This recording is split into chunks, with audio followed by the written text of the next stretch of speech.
شاب دخل عليا كده طول بعرض وعضلات وبتاع وانبهرت كده، وبعدين هو قاعد يحكي معايا قال لي يا ابونا انا عندي ايدز وممكن امشي في اي لحظه. الحقيقه صعب عليا جدا، على قد ما يبان ان هو قوي ومنظر جميل الا ان في فيروس في جسمه يقدر يقضي عليه بسرعه، وانسان عظيم وتقي وجاله من حقنه غلط وحاجات زي كده، مش حاجه وحشه يعني. لكن انا بصيت ياه، في الوقت اللي كل الناس شايفاك عضلات وبتشيل حديد ومنظرك يعني حاجه ما حصلتش، وجواك يا عيني فيروس صغير ما تشوفوش بعينك يهد جبل، وواحد يكون مشهور وقوي وممثل ومش عارف ايه، وبعدين على اخر ايامه تبص على منظره يصعب عليك. ايه ده؟ الجسد ضعيف وهش. فبداية احنا اجسادنا ضعيفة جدا.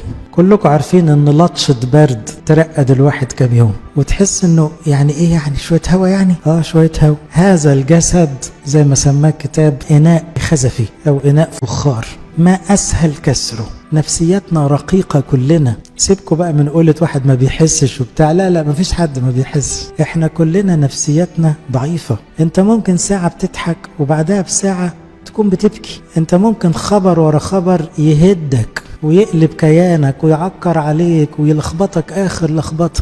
ايه ده بقى؟ ادي البني ادم. يجي ساعة يبقى طاير بربنا وحاسس السما في ايده ويحصل اللي يحصل وجاهزين للاستشهاد، وساعة تاني يبقى مرعوب وخايف ومنزعج وقلقان ومكتئب وبيقول يا ريتني ما اتولدت. ده لانه انسان ضعيف ببساطة. طب ايه يعني؟ ضعيف حبيبي، بني ادم ضعيف. بالراحة على نفسك، لانك في الاخر حتة بني ادم ضعيف زي كل الناس. ما تستغربش ان كان داود وقع في الزنا، وابونا ابراهيم خاف وكذب في يوم من الايام، وسليمان اللي شاف المسيح مشي مع ستات بطالة. يعني بالراحة على نفسك، ما انت كمان بني ادم ضعيف.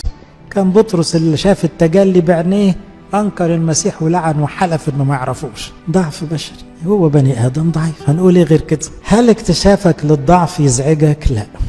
الحقيقة الشخص اللي مقتنع انه ضعيف جدا لا ينزعج كثيرا. اللي بينزعج كثيرا اللي فاكر نفسه قوي وبيكتشف في لحظة انه ضعيف قوي. اللحظات اللي تشعر فيها انك ضعيف جدا حجة مقبولة. يعني ايه حجة مقبولة؟ لو غلطت وقفت قدام ربنا تقول له الظروف حكمت عليا، حجة غير مقبولة. لو وقفت غلطان وقلت له يا رب هم السبب، عذر غير مقبول. لو وقفت قدام ربنا وتقول له ما كنتش اعرف، عذر غير مقبول. انما تقف قدام ربنا تقول له ضعيف يا رب، عذر مقبول. فهمتوا انا اقصد ايه؟ اياك تقف في الصلاة تعتذر عن خطية بأي حجة اخرى الا قولت ايه؟ انا يا رب انسان ضعيف، وعدتك وخلفت، كان نفسي امشي صح ما عرفتش. اقول لك ايه؟ كنت فاكر هصلي طول الليل، نعست من غير صلاة. مش عارف اقول لك حاجة غير ان انا ايه؟ انا يا رب انسان ضعيف. حجة مقبولة. خلي بالكم، تصوروا الحجة دي على قد ما هي بتغيظنا، الحجة دي عند ربنا مقبولة. ربنا له المجد يوم ما شاف التلاميذ ناموا ليلة صليبه وهو منبه عليهم بدل المرة 3 اسهروا معايا الليلة دي، قال فاكرين؟ قال ايه؟ قال الجسد ضعيف. يا رب لقيت لهم عذر. يعني لو بطرس صحي وقال لك معلش يا رب غلبني النوم، ما انت عارف ان جسمي ضعيف، كنت هتقول له عارف يا حبيبي، قد كده. طيب عذر الضعف مقبول.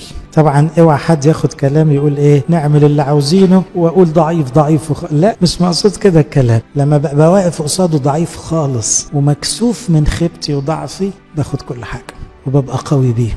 اوعوا تفتكروا ان القديسين كانوا دائما اقوياء. كل القديسين كانوا ضعفاء جدا، حساسين نفسيا جدا، جسديا كانوا متلصمين، روحيا كانوا بيقعوا في خطايا صعبة. انما ما يميزهم ببساطة ان هم كانوا يعرفوا انهم ضعفاء، فكل اتكالهم على قوة ربنا. افتكروا القاعدة دي، ضعفك لا يعطل الله، انما قوتك تعطله. كن ضعيفا واعترف انك ضعيف، هتلاقي قوته في الضعف ايه؟ تكمل او تكمل. يعني ايه؟ هيشتغل بيك وهيعوض كل اللي ناقص فيك ويعمل بيك حاجة حتى وانت ضعيف وفاضل ضعيف. خلي بالكم، يعني مش بالضرورة يشيل ضعفك. ممكن تفضل غلبان في صحتك ويشتغل بيك وانت مريض. ممكن تكون مهزوز في نفسيتك ويشتغل بيك وانت نفسيتك تعبان. ممكن تكون لسه ساقط في بعض الخطايا ومش عارف تطلع منها ويشتغل بيك ويتمجد فيك وانت لسه فيك ضعفات روحية. هي دي نظام ربنا كده. ما تخافوش من الضعف يا احبائي، خافوا من القوة.